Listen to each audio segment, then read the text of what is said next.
Born between 1820 and 1825, Harriet Tubman would go on to free over 700 black slaves, fight in the Union Army, and speak out for women's rights. This led her to become the most influential black female in United States military history. Even after her death in 1913, she continues to show many how to break barriers as a major face of feminists everywhere. Near the early 1800s, before Harriet was born, the Quakers became the first organized group that helped black slaves. Isaac T. Hooper, a member of the Quaker organization, set up a slave help network. However, on September 5, 1850, the Fugitive Slave Act was instated.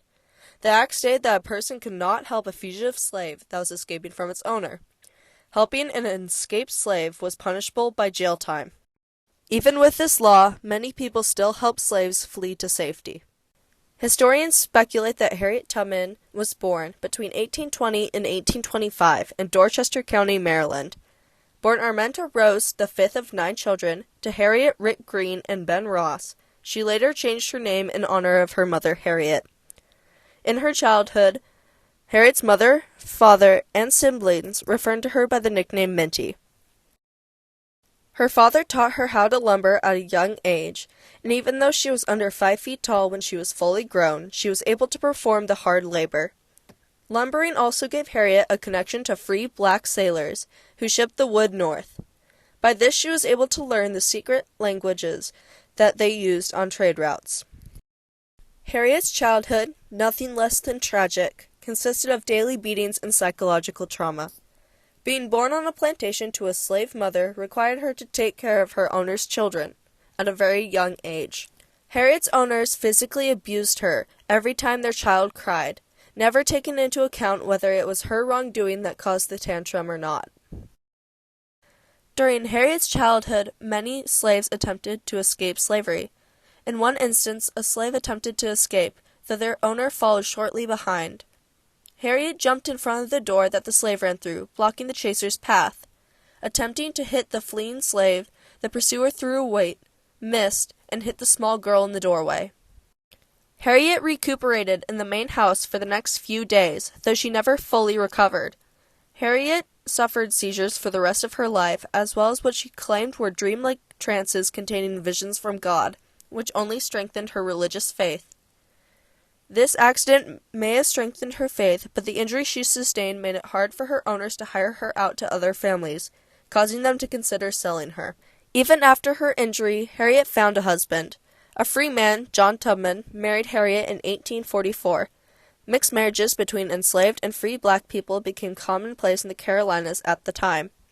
Harriet loved her husband, but the torturous lifestyle of a slave was absolutely unbearable. After she escaped, her husband remarried in 1851.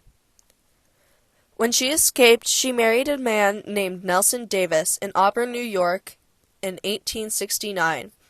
Later, they adopted a little girl. Harriet and 2 of her brothers attempted to flee slavery September of 1849, but partially through the trek to freedom, the boys decided to turn back. Autumn of that year, Harriet decided to leave behind her family and escape alone to the north, using the North Star as her guide.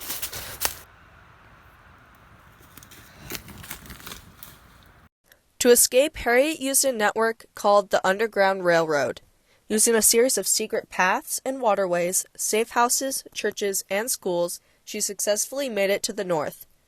After using the railroad to escape, Harriet became a major leader amongst the organization. Harriet broke multiple barriers by joining this organization, the first of which freeing slaves from slavery, the other being the first female to be a conductor of the Underground Railroad. On all of her journeys, Harriet never once lost a passenger while freeing slaves. Known to be harsh, Harriet threatened people on multiple occasions that she would shoot them if they jeopardized her mission in any way. In 1850, slave owners could chase down escaped slaves and recapture them anywhere, which made it very difficult to evade authorities. Armed with a pistol, historians estimate that she saved between 70 and 300 people by leading them to the northern states or even into Canada. In 1858, Harriet bought a small farm for her parents to live out their days. During this time, there was a $40,000 reward for her capture. Harriet earned the nickname the Moses of her people for her bravery. After helping with the Underground Railroad for 8 years, Harriet moved on to the Union Army January 1st, 1863. Her time with the Underground Railroad helped her, as Harriet went deep into enemy lines as a spy for the Union Army to collect information on the enemy in 1863. A versatile person, Harriet helped out with many jobs in the Union Army. She worked as a tactician, coming up with battle strategies. Harriet also became a nurse for the military, helping to save lives off and on the battlefield. Harriet worked as a laundress and opened a hash house. During this time, she acquired many helpful allies, including Abraham Lincoln, John Brown, and Frederick Douglass. She lived as a scout from 1862 to 1865. She is believed to be the first African American.